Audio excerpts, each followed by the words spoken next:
Ini ketua udah masuk.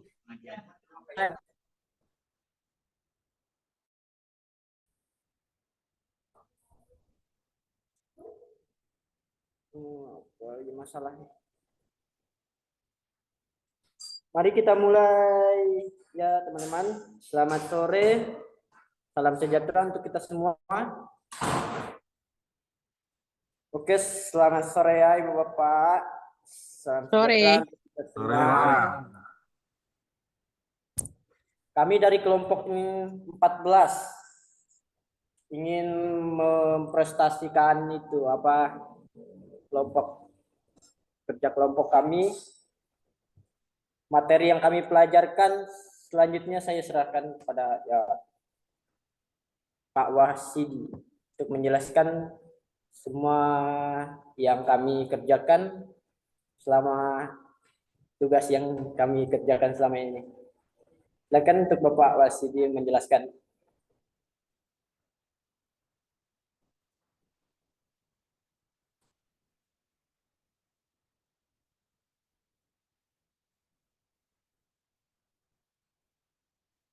Wabarakatuh. Waalaikumsalam. Langsung aja ya.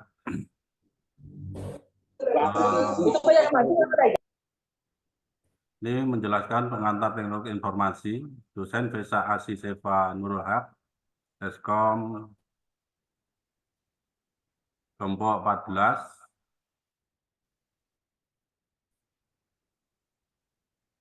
Wasidi, Irnayanti, Kiki Nuriati, Peter Fajar Haryanto.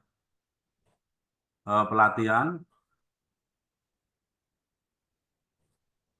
kemanfaatan, persepsi, kemudahan penggunaan fitur layanan terhadap minat menggunakan transaksi non-cash, aplikasi digital, elektronik, ATM, atau M-Banking. Pengertian ATM atau M-Banking, mobile banking merupakan layanan yang memungkinkan nasabah bank melakukan transaksi perbankan melalui ponsel atau smartphone. Layanan mobile banking dapat dilakukan dengan menggunakan menu yang sudah tersedia melalui aplikasi yang dapat diunduh dari install oleh nasabah melalui Play Store. Manfaat teknologi dan komunikasi. Perencanaan aplikasi digital elektronik ini dibuat untuk membantu dan mempermudah masyarakat dalam melakukan transaksi keuangan dan mengatur keuangan berinovasi dengan adanya teknologi dalam aktivitas transaksi pembayaran. Fintech merupakan implementasi dan pemanfaatan teknologi untuk meningkatkan layanan jasa perbankan dan keuangan yang umumnya dilakukan oleh perusahaan rintisan startup yang memanfaatkan teknologi software, internet, dan komunikasi. Dengan mengucap syukur alhamdulillah bahwasanya telah dapat membuat pelatihan melalui adanya sedikit hambatan dan kesulitan yang saya hadapi, tiada daya dan upaya kecuali dengan pertolongan Allah Subhanahu wa taala. Walaupun demikian sudah barang tentu pelatihan ini masih terdapat kekurangan dan belum dikatakan sempurna karena keterbatasan kemampuan saya kelompok 14. Semoga rahmat dan syafaatnya sampai kepada kita semua. Dengan terselesainya pelatihan ini tidak terlepas dari bantuan dan dukungan berbagai pihak, baik moral maupun material. Oleh karena itu, penulis mengucapkan banyak terima kasih kepada yang terhormat Ibu Vesa Asiseva Nurul Haq, Eskom MMSI selaku dosen pengampu mata kuliah pengantar teknologi informasi atau PTI. Perkembangan teknologi, masalah teknologi terus mengalami perubahan yang signifikan pada generasi keempat. Indonesia banyak mengalami perkembangan teknologi yang ada di bidang ekonomi, pendidikan, sosial, maupun budaya. Infrastruktur perusahaan maupun pemerintah menjadi semakin lebih baik karena adanya perkembangan teknologi. Dengan adanya teknologi yang semakin berkembang, membuat masyarakat sangat terbantu untuk mendapatkan sebuah layanan. Bidang keuangan pun telah mengalami perkembangan yang cukup signifikan. Dunia perbankan maupun perusahaan non-perbankan melalui menciptakan inovasi-inovasi terbaru untuk menarik perhatian masyarakat menggunakan produknya. Fintech bukan merupakan lembaga keuangan, tetapi fintech diatur oleh Bank Indonesia sehingga pihak penyelenggara fintech wajib mendaftarkan perusahaan ke Bank Indonesia. Fintech diatur dalam Peraturan Bank Indonesia Nomor 19/12 PBI 2018. Fintech mampu membawa kegiatan menjadi lebih efektif dan efisien. Berdasarkan Undang-Undang Bank Indonesia, sistem pembayaran merupakan sistem yang mencakup berbagai aturan serta mekanisme yang digunakan untuk dapat memenuhi kewajiban yang ditimbulkan dari adanya kegiatan ekonomi. Sistem pembayaran seiring berjalannya waktu, penggunaan uang tunai mengalami kendala, salah satunya dalam hal efisiensi. Kendala dalam hal efisiensi terdapat dalam biaya pengelolaan dan pengadaan yang tinggi.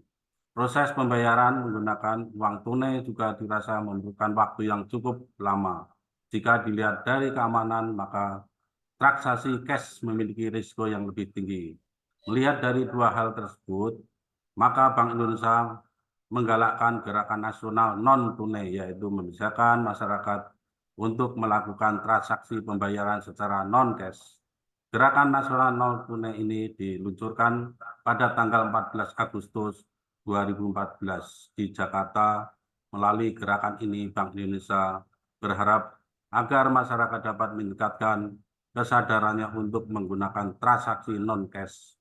Berdasarkan Peraturan Bank Indonesia Nomor 20/6/PBI 2018, Pasal 1 Ayat 3, menyatakan bahwa uang elektronik merupakan instrumen pembayaran non-tunai yang memenuhi syarat yaitu diterbitkan atas dasar nilai yang di-store terlebih dahulu. Nilai yang disimpan secara elektronik dalam media dan nilai uang tersebut bukan merupakan simpanan transaksi penggunaan uang elektronik, menunjukkan fluktuatif sepanjang tahun 2020. Selanjutnya ini akan dilanjutkan Ibu Hernayanti, dipersilahkan. Untuk alat pembayaran terdiri dari tunai dan non-tunai. Di sini tunai terdiri dari uang kertas, uang logam.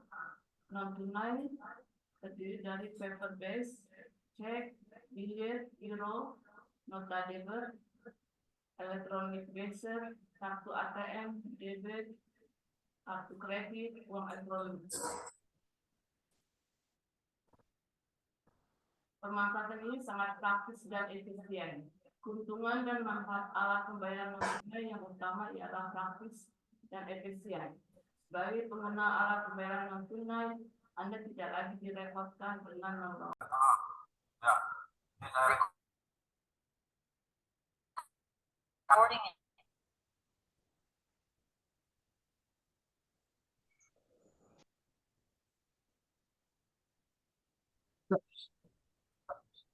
Keamanan penyimpanan selain mudah, penggunaan alat pembayaran non-tunai juga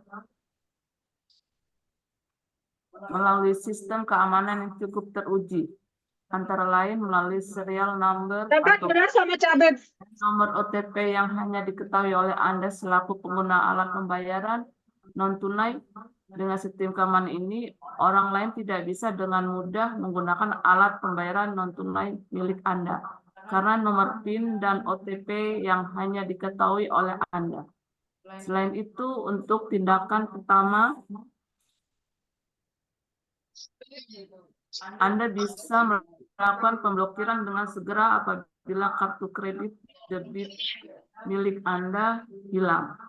Hal itu untuk meminimalisir tindakan-tindakan yang bisa merugikan saldo yang tersimpan pada alat pembayaran non-tunai milik Anda. Riwayat pengeluaran lebih tertata. Dalam alat pembayaran non-tunai, segala transaksi Anda akan tercatat dengan rapi dan jelas. Seperti di alat pembayaran non-tunai jenis M-Banking, pada M-Banking semua transaksi pengeluaran pemasukan akan tercatat di riwayat transaksi. Anda bisa melihatnya dengan mudah melalui aplikasi M-Banking. Begitu juga dengan aplikasi digital elektronik. Hal ini tentunya berbeda dengan uang tunai yang memerlukan pencatatan secara manual. Dana pencucian uang yang dilakukan oleh dan juga ada ratusan dan saudara merupakan kantong semar itu mengelola uang dan dimiliki oleh Dan mobilitas yang tinggi tentunya akan sangat terbantu dengan layanan pembayaran non-tunai. Dalam manfaatnya seperti listrik, internet, pulsa, air, hingga asuransi dengan gawai atau gadget yang Anda miliki, tanpa perlu mengantri dan berdesak-desakan. Ini contoh langsung transaksi untuk pembayaran Bapak Wasidi genteng ya. Jadi kita nggak repot-repot harus datang ke penjual genteng. Yang penting nomor rekening benar, pasti tujuan sampai pemegang rekening. Ini aplikasi, contohnya Bank DKI sini ada berbagai macam menu transfer, pembayaran, pembelian, uang elektronik, dan dompet digital juga ada, bayar pajak, retribusi, zakat donasi, internet, TV kabel, BPJS, asuransi, dan transportasi. Di mana ini contoh dari pembayaran elektronik di bank. Bisa juga sebagai alat transportasi umum seperti Transjakarta. Pengambilan tunai juga bisa melalui ATM dengan menu yang tertera di mesin ATM. Jadi kesimpulan berdasarkan hasil pelaksanaan dan pembahasan, maka dapat disimpulkan bahwa variabel persepsi manfaat berpengaruh positif dan signifikan terhadap minat menggunakan ATM banking. Hal ini menunjukkan bahwa semakin banyak manfaat yang diterima dan diperoleh pengguna ATM banking, maka semakin meningkat minat untuk menggunakan ATM banking. Bervariabel persepsi kemudahan penggunaan mempunyai pengaruh positif. Variabel persepsi risiko mempunyai pengaruh tidak positif dan tidak signifikan terhadap minat menggunakan layanan ATM banking pada responden. Hal ini menunjukkan semakin meningkat persepsi risiko pengguna, maka akan mengakibatkan minat menggunakan layanan ATM banking akan menurun. Terima kasih. Saya serahkan kembali kepada MC. Baik, ini dari kelompok kami. Maaf bila ada kekurangan, kesalahan atau keterlambatan, kesalahan yang tadi.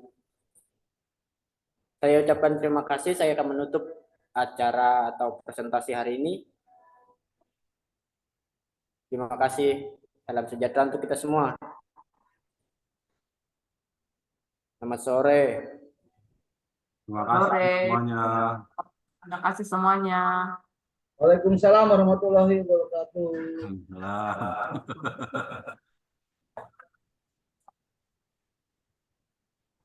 Mantap, Pak Wasidi. Ya, ada masalah nih, Bang. Sukses, sukses. Sukses. Jam. Dibikin Sukses, nama. Nyadar no, lebih. Ternyata stres juga, ya ampun. Oh, caranya gini ya. Allah. Aku